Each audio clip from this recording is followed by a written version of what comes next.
ओम शांति। तो आज हम समझेंगे कुंभकर्ण कौन है। ठीक है। और कलयुग के विनाश के क्या लक्षण है। कलयुग के अंत समय की निशानियां क्या है। ठीक है। तो कलयुग का अब अंत समय आ गया है। उसके चिन्ह जो दिखाए गए हैं। और कुंभकर्ण कौन है। तो आज हम समझेंगे कि यहाँ पर दिखाया है कि शास्त्रों की माने तो कहते हैं अभी शास्त्रों के अनुसार कलयुग के विनाश में अभी या कलयुग समाप्ति में अभी लाखों वर्ष पड़े हैं। परमात्मा कहते हैं जो ये समझ रहे हैं कि लाखों वर्ष पड़े हैं वो कुंभकर्ण की तरह अज्ञानता की नींद में सोए पड़े हैं। ठीक है। तो कलयुग कहते हैं अभी कोई कहता है कलयुग अभी बच्चा है। कोई कहते हैं कलयुग अभी 40,000 वर्ष पड़ा है। तो आप 40,000 वर्ष की बात हम बहुत सालों से सुन रहे हैं। और आज भी वही किताब में वही लिखा हुआ है अभी कलयुग के 40,000 वर्ष पड़े हुए हैं बाकी। तो आप सोचिए वो किताब में 40,000 वर्ष जब लिखा क्या उसमें से एक वर्ष भी कम नहीं किया किसी ने। आज भी पढ़ेंगे 40,000 वर्ष। जैसे किसी ने लिखा आज से 50 साल पहले कि मेरी आयु 10 वर्ष है। और आज भी अगर आप पढ़ोगे तो क्या कहोगे उसकी उसकी आयु 10 वर्ष ही है। तो वैसे तो परमात्मा ने हमें बताया है कि सृष्टि चक्र ही 5,000 वर्ष का है ये साइकिल। और अब ये साइकिल पूरा हो रहा है। कलयुग के सिर्फ थोड़े से गिने चुने वर्ष बचे हुए हैं इस सृष्टि परिवर्तन के। और उसकी ये निशानी दिखाई गई है क्योंकि परमात्मा इस धरा पर अवतरित हो चुके हैं। वही आकर के ये ज्ञान दे रहे हैं। और उन्होंने बताया कि मैं 100 वर्ष के लिए इस धरा पर अवतरित होता हूं। 100 वर्ष में से अभी 88 ईयर अर्थात 88 वर्ष जा चुके हैं। सिर्फ 12 साल और ये ज्ञान चलेगा। अर्थात भगवान जैसे ही ये गीता ज्ञान सुनाना बंद करेंगे जिसका यादगार दिखाया हुआ है कि जैसे ही भगवान ने ज्ञान सुनाना बंद किया महाभारत शुरू हो गई। तो ये महाभारत अर्थात विश्व युद्ध शुरू हो जाएंगे। तो इसलिए अभी ये रुके हुए हैं नहीं तो देखो कब का विश्व युद्ध शुरू हो जाता। तो यहाँ पर ये कलयुग के अंत समय की निशानी दिखाई कि पूरी सृष्टि ये पृथ्वी दिखाई है तमो प्रधान दुनिया हो चुकी है ये। और पूरी दुनिया इन 5 विकारों की अग्नि में जल रही है। इसमें ये दिखाया ना काम लस्ट क्रोध एंगर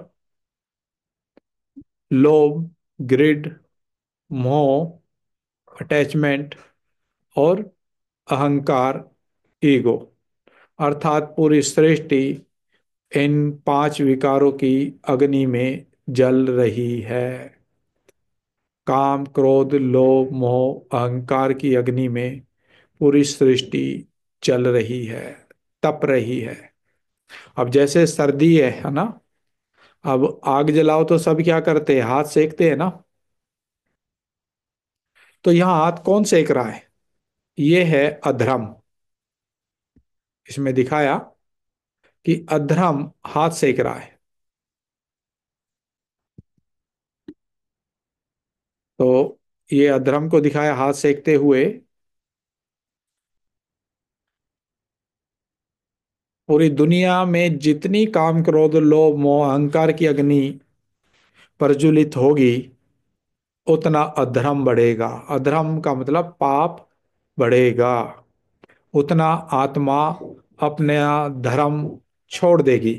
अधर्म का मतलब धर्म छोड़ देना। अधर्म की राह पर चल पड़े आज सब। तो अधर्म लोगों के अंदर बढ़ता जाएगा, उसको शक्ति मिलती जाएगी। ठीक है। अब कलयुग के अंत समय की निशानी एक तो ये बताइए। दूसरा, हम देख रहे पूरी सृष्टि काम क्रोध लोभ मोह अहंकार की अग्नि में जल रही है। दूसरी तरफ हम देख रहे हैं कि प्रकृति का क्या हाल हो गया है, नेचर का क्या हाल हो गया है। पृथ्वी आज मृत्यु शैया पर लेटी हुई है। पूरा वर्ल्ड अब मृत्यु शैया पर लेटा। कैसे? उसको धक्के से चलाया जा रहा है। मिसाइलें तैयार है उसके विनाश के लिए। आज इतनी मिसाइलें बनाई जा चुकी है, इतने परमाणु हाइड्रोजन बम बनाए जा चुके हैं कि सृष्टि का आप कितनी बार विनाश कर सकते हो। इतनी अग्नि प्रज्वलित कर सकते हैं, इतने परमाणु हाइड्रोजन बम है। और ये सब हम देख रहे हैं। देख रहे हैं ना? ये सब कुछ देखते हुए भी एक कान से सुन रहे हैं, दूसरे से निकाल रहे हैं। तो ये दिखाया परमात्मा शिव ने जो ब्रह्मा कुमारी बहनें हैं उनको ये ज्ञान सुनाने के लिए भेजा, और वो हमें जगा रही है। वो कह रही है कि जागो जागो, विनाश नजदीक खड़ा हुआ है, जागो। ये जो संसार में विनाश के जो चिन्ह हैं उनको इग्नोर मत करो, देखो उनको। ये सारा परिचय हमें मिल रहा है, लेकिन फिर भी हम एक कान से सुनते दूसरे से निकाल देते हैं। तो हमें कुंभकर्ण है। कुंभ का मतलब होता है घड़ा, और कर्ण का मतलब होता है कान। तो कुंभ अर्थात बुद्धिहीन, जिसके बुद्धि रूपी घड़े में ये ज्ञान ठहरेगा नहीं, एक कान से सुनेगा, दूसरे से निकाल देगा, वही कुंभकर्ण है। ठीक है। तो ये कुंभकर्ण का परिचय। इसमें किसी का प्रश्न है कोई? कुंभकर्ण में, ये कलयुग के अंत समय के विनाश में किसी का अगर कोई प्रश्न है तो पूछ सकते हो है।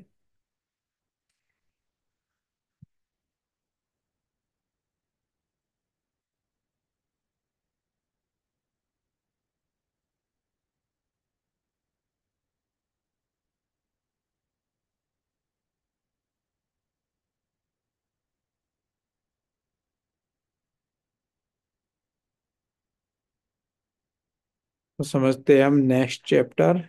इसमें कोई प्रश्न नहीं है तो रावण पर। ठीक है। रावण को जानते हैं ना? रावण कौन है?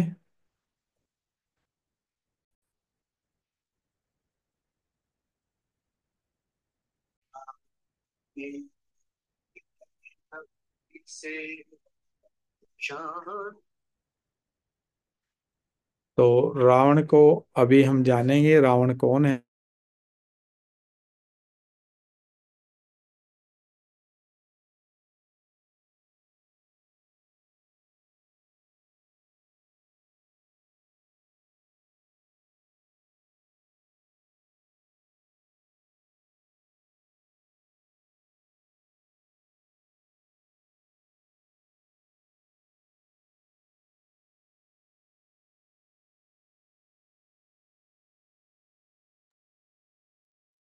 तो रावण को जानते हैं? रावण कौन है?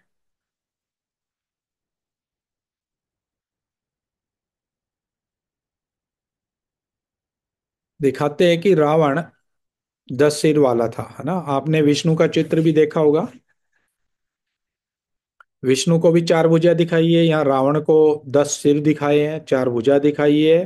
रावण के हाथों में वेद शास्त्र दिखाए हैं, और तलवार दिखाई है, ढाल दिखाई है, और सर पर गधे का सर है। इसमें रावण को समझना है आज पूरी सृष्टि पर रावण का राज है। तो किसका राज है आज पूरी सृष्टि पर? तो ये जो 10 सिर है, ये 5 विकार स्त्री के और 5 विकार पुरुष के हैं। ठीक है। तो आज स्त्री पुरुष का जो कंबाइंड रूप वो रावण है, और सतयुग के नर नारी का कंबाइंड रूप विष्णु है। ठीक है। तो रावण को जो वेद शास्त्र दिखाए कि आज का जो मानव है, नर हो चाहे नारी हो, पढ़े लिखे है, पढ़े लिखे होने के बाद भी, वो समझदार होने के बाद भी, फिर भी वो विकारी है, हिंसक है, और ढाल अपने हाथ में रखी हुई है। ढाल है, ढाल का मतलब कहते हैं कि ये तो जरूरी है ना।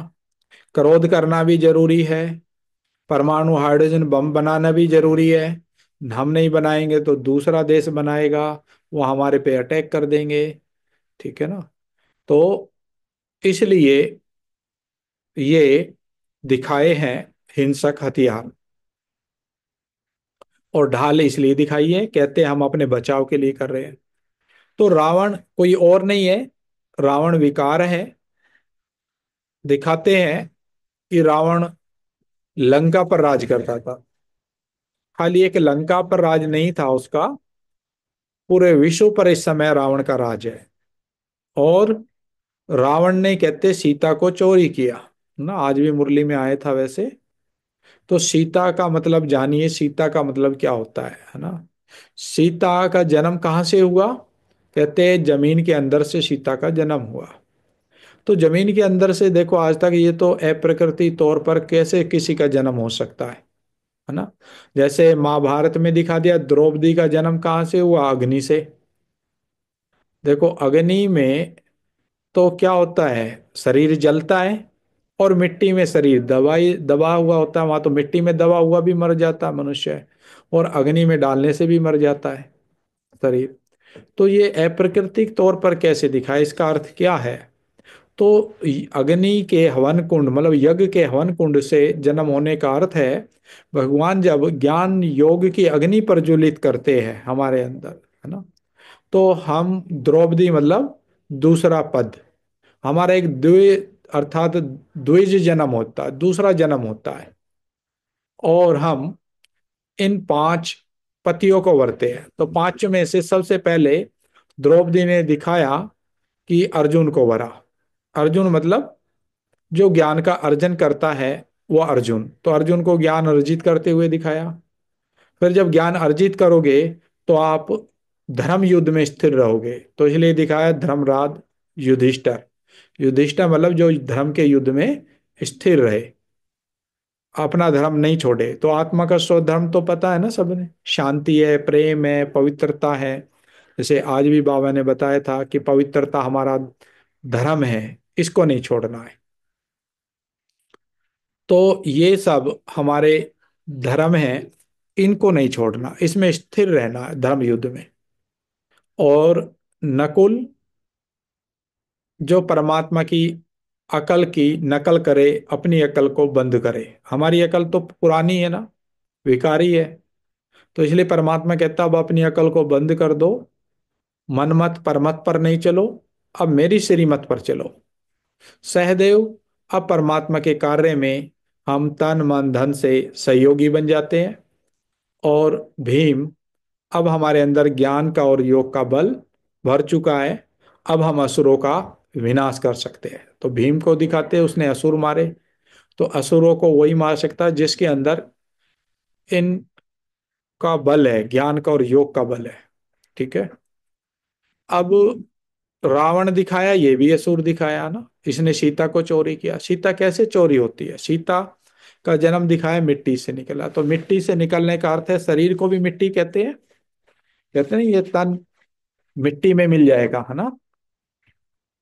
मिट्टी से निकला और मिट्टी में ही वापस समा जाएगा। तो आत्मा, अभी तक हम जब बॉडी कॉन्शियस है अभी, तो हम मिट्टी ही समझे बैठे थे, अपने को देह समझे हुए थे। तो परमात्मा ने हमें इस मिट्टी से बाहर निकाला। कैसे निकाला? कहते राजा जनक ने जब हल चलाया तो आत्मा रूपी सीता का जन्म हुआ, ठीक है। तो सीता का जन्म, तो जनक विधेयी कहते हैं जनक को। विधेयी कौन है? परमात्मा। तो परमात्मा आकर के जब ज्ञान का हल चलाते हैं, तो हम आत्मा रूपी सीता का इस देह में से एक नया जन्म होता है। हम बॉडी कॉन्शियस से सोल कॉन्शियस बनते हैं, हमें ज्ञान होता है कि मैं आत्मा हूं। अब तक तो हम अपने को शरीर समझे हुए थे, लेकिन अब हमें ज्ञान हो गया मैं आत्मा हूं। तो आत्मा जब मैं बनी तो मैंने परमात्मा को वरा। ठीक है। तो परमात्मा को वरा, तो अब परमात्मा के लिए मैंने क्या किया? त्याग किया। महल भी छोड़ दिए उसकी राह पर चलने के लिए, उसके साथ चलने के लिए। सोने के महल तो छोड़ दिए, लेकिन पुरुषार्थ में कहीं कमी रही, जो सोने के प्रति आसक्ति रह गई। छोड़ तो आए लेकिन अंदर में वो आसक्ति रह गई। इस कारण दिखाते हैं कि सीता ने जब देखा मृग को, तो सीता देखो फिर कहाँ रही जब परमात्मा को वरा? मिट्टी में से निकल करके अब वो पंचवटी में रही, है ना। पंचवटी का मतलब पंच तत्व का ये शरीर है, और आत्मा अब इसको पंच तत्व का शरीर समझ करके इसमें निवास करती है। लेकिन इसमें रहते हुए चारों तरफ असुर है, लेकिन मर्यादा रूपी रेखाओं के अंदर रहना है, और कोई अंदर में आसक्ति नहीं रखनी। लेकिन उसने दिखाते हैं उसमें कि सीता को सोने की तरफ अट्रैक्शन हुआ, और उसने उस सोने के हिरण की डिमांड की कि मेरे को ये सोने का हिरण चाहिए। तो भगवान ने कहा चलो कोई बात नहीं, तुम्हारी ये इच्छा भी पूरी हो जाएगी, लेकिन तुम अपने लक्ष्य को मत छोड़ना। ठीक है। लक्ष्मण का मतलब होता है मन में जो आपने लक्ष्य लिया उसको छोड़ दिया। अब मन में जो लक्ष्य लिया था उसको छोड़ने के बाद अब परमात्मा ने कहा वो भी छूट जाए, लेकिन फिर भी तुम मर्यादा का उल्लंघन नहीं करना, चाहे कुछ हो जाए। लेकिन परमात्मा जो मर्यादाएं थी, लक्ष्मण रेखाएं थी, जो मन में हमने लक्ष्य की रेखाएं ली हुई थी, उनको भी हम संसार की लोक लाज के लिए हम उसको क्रॉस कर जाते हैं। दिखाते हैं रावण, जो माया रावण है, वो हमें विवश कर देते हैं। वो दिखाते साधु बन के आया, और उसने सामाजिक चिंताएं हमें दे दी कि समाज तुम्हारे बारे में क्या कहेगा कि एक साधु तुम्हारे घर से भूखा जा रहा है, एक साधु को तुम भिक्षा नहीं दे सके, है ना। तो मर्यादाओं के अंदर रह करके हम किसी का कल्याण कर सकते हैं तो करो, और नहीं तो चल जाने दो। परमात्मा ने ये कहा है हमें, हम मर्यादा ना तोड़े। मर्यादाओं के अंदर रहते हुए सब कार्य हमें करने हैं। मर्यादाओं से कभी बाहर नहीं निकलना है। चाहे कोई साधु रूठे, चाहे कोई भी रूठ जाए, चाहे भगवान के रूप में भी कोई आ जाए, परमात्मा ने कहा लेकिन तुम अपनी मर्यादाएं कभी मत तोड़ो। ठीक है। तो बाकी ऐसा कोई रावण नहीं था। रावण हमारे अंदर बैठे हुए ये विकारी है। अगर हम मर्यादा तोड़ते हैं तो यही रावण हमें शोक वाटिका में, उन्होंने तो अशोक वाटिका दिखाई है। अशोक का मतलब होता है जहाँ कोई शोक ना हो, दुख ना हो। तो अशोक वाटिका का मतलब है जहाँ दुख ना हो। लेकिन भगवान ने कहा कि जब तुम मर्यादाएं तोड़ते हो, तो शोक में बैठे सीता को शोक करते हुए ही दिखाया, दुखी होते हुए दिखाया। तो उसका नाम था शोक वाटिका। तो हम सब शोक वाटिका में चले जाते हैं जब हम मर्यादाओं को तोड़ते हैं, भगवान को छोड़ते हैं, अपने लक्ष्य को अपने से दूर कर देते हैं। तो यही हमें दुख का, यही हमारे दुख का कारण बनता है। ठीक है। और राम फिर छुड़ाता है, फिर आता है कि अब सीता बहुत परेशान हो चुकी है। फिर भगवान सेना लेता है, किनकी? वानरों की। उसको मनुष्य नहीं मिले क्या? ऐसे बंदर हो सकते हैं जो बातें करते हो, हाथ पैर हमारे जैसे है, लेकिन पूंछ लगी हुई है? कभी ऐसे मनुष्य देखे? है ना। कभी ऐसे मनुष्य नहीं, हम मनुष्य ही है जिनकी शकल मनुष्य जैसी है लेकिन सीरत बंदर जैसी है। तो अभी हमें भगवान बंदर से मंदिर के लायक बना रहे हैं। तो इसलिए परमात्मा हमारी सेना बना रहे हैं। और जो सीताएं, एक सीता की बात नहीं है, जो आत्मा रूपी सीताएं रावण की कैद में है, शोक वाटिका में है और छूटना चाहती है, तो उनको बाबा कहते तुम जा करके महावीर हनुमान बन के तुम उनको परमात्मा का परिचय दो, परमात्मा की पहचान दो। तो सीता ने कब विश्वास किया? जब उन्होंने उनको परमात्मा की पहचान दिखाई, कि वो अंगूठी दिखाना तो वो पहचान लेंगी। तो ऐसे ही परमात्मा कहते हैं ये ज्ञान मेरी पहचान है, मेरा ज्ञान जब लोगों को आप समझाओगे, तो जो आत्माएं परमात्मा की होंगी, उनको पहचान मिल जाएगी मेरे ज्ञान से मेरी। ठीक है। तो भगवान खुद नहीं गए, उन्होंने देखो भेजा कि जा करके तुम ही मैसेज दो। ठीक है। ओम शांति। तो आज का चैप्टर इतना ही है। इसमें और कोई प्रश्न हो तो बताओ। हाँ जी, बोलो हर्षा बहन। भाई जी, वो जो राम जी ने वो बेर खाए थे, वो किस चीज के यादगार है? झूठे बेर खा गए वो। वो यादगार है। परमात्मा ने कहा वो भावनाओं का यादगार है, जो सच्चे दिल से, है ना। परमात्मा वो बेर दिखाए ना झूठे, बाकी भगवान तो अभोक्ता है, वो तो खाता पीता ही नहीं है। तो भगवान उनका स्वीकार करता है जो भावना वाले हैं, जो दिल से परमात्मा के कार्य में लगाते हैं अपना तन मन धन। ठीक है। तो वो बेर है। परमात्मा कहते तुम्हारे पास है भी क्या? तुम्हारे पास है भी सबरी के झूठे बेर। झूठे बेर का मतलब है कि तुम्हारे पास जो भी तन है मन है धन है, सारा किसी काम का थोड़ा ही है ना। तो वो तो उसकी भावना का प्रतीक दिखाया कि वो मीठे चेक कर करके रख रही थी कि भगवान को कहीं कड़वा ना खिलाए, है ना। तो ऐसे ये भावनाओं का यादगार है। हाँ बोलो। अनम्यूट नहीं हो रहा। Okay okay. भाई जी, क्या पूछ रही थी? एक मिनट। हाँ भाई जी, जब परमात्मा को हमसे, मतलब हम कुछ दे ही नहीं सकते उनको ना, तो फिर ऐसे मतलब भोगी क्यों लगाते हैं? जब हम दे ही नहीं सकते, वो खाते भी नहीं है। हाँ, अब इसका भी देखो बहुत गहरा राज है कि हम जब भोग लगाते हैं, परमात्मा को स्वीकार कराते हैं, तो एक इससे हमारे अंदर जो भावना आती है कि मैं परमात्मा का दिया हुआ ही खा रहा हूँ, मैं भगवान का दिया हुआ ही खा रहा हूँ, क्योंकि मैंने अपना जीवन अब भगवान को दे दिया। अब ये तन मेरा नहीं, धन मेरा नहीं, कुछ मेरा नहीं है, सब प्रभु का है। और उसी का दिया हुआ मैं उसको अर्पण करके खा रहा हूँ। ठीक है। दूसरा, परमात्मा कहते हैं जब तुम मेरी याद में मेरे को अर्पण करते हो, तो वो प्रसाद बन जाता है। ठीक है। और उसमें शक्ति भर जाती है।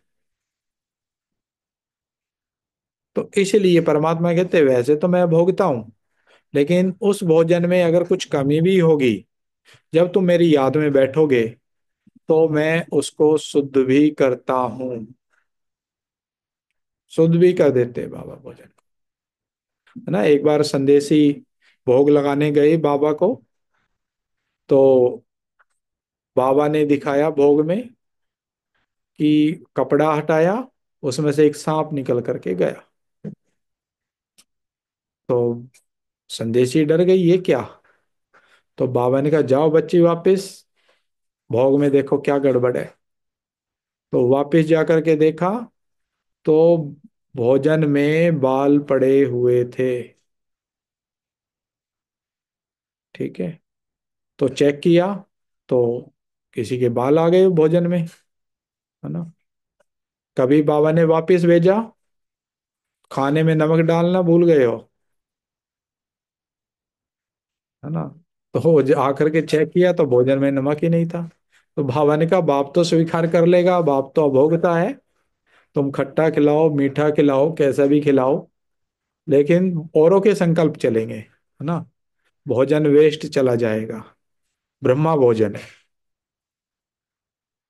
ठीक।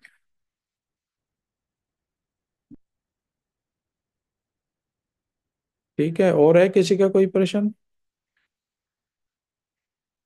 हाँ जी, वीना बहन बोलो। हाँ, ओम शांति भाई जी। ओम शांति। भाई जी, वो किस तरीके से लगाना है और मतलब क्या बोलना पड़ होता है? और कुछ नहीं, बाबा ने अभी बताया ना, भावना होनी चाहिए अंदर में स्वीकार कराने के लिए भगवान को। दिल अंदर में इतना सच्चा होना चाहिए कि भगवान स्वीकार करता ही है। इसलिए वो दिखाया है कि एक किसान था। वो फिल्म भी बनाई हुई है, कौन सा एक कोई जाट दिखाया है ना? कौन दिखाया ये बताएंगे भाई पूनम। जी धन्ना जाट। मुन्ना जाट है ना। अब उसको कहा कि ये भाई जो शिवलिंग है ना, ये ये भोजन खाता है। तो उसने कहा कि भाई मैं तो इसको भोजन रोज खिलाता हूँ। पंडित ने कहा, उसने कहा ठीक है, आप कुछ दिन के लिए जा रहे हो, तो भाई आपको इसको भोग लगाना है ना। अब वो भोजन रख करके बैठ गया। वो सोचता है एक दिन नहीं खाया उसने। अब बिना उसको कहते भोग लगाए आपको खाना नहीं है। उसके अंदर में भावना थी कि भगवान स्वीकार करेगा। तो उसकी भावना के अनुसार दिखाते हैं कि भगवान ने साक्षात्कार उसको कराए और दिखाया कि मैं भोग स्वीकार कर रहा हूं। तो अंदर में आपकी सच्ची दिल कितनी है, भावनाएं कितनी है। दूसरा, भोजन बाबा कहते हैं ब्रह्मा भोजन शुद्ध होना चाहिए, पवित्र होना चाहिए, तामसिक नहीं होना चाहिए। पवित्र आत्माओं के हाथ का बना भोजन होना चाहिए। धारणा वाली आत्माओं का हाथ का बना भोजन होना चाहिए। तब वो ब्रह्मा भोजन होता है। ठीक है। और भोजन के लिए बाबा कहते हैं और अलग से अपने जूठे बर्तनों में नहीं हो, साफ बर्तन होने चाहिए अलग से बाबा के भोग के लिए। ठीक है। ओम शांति। हो गई क्लास।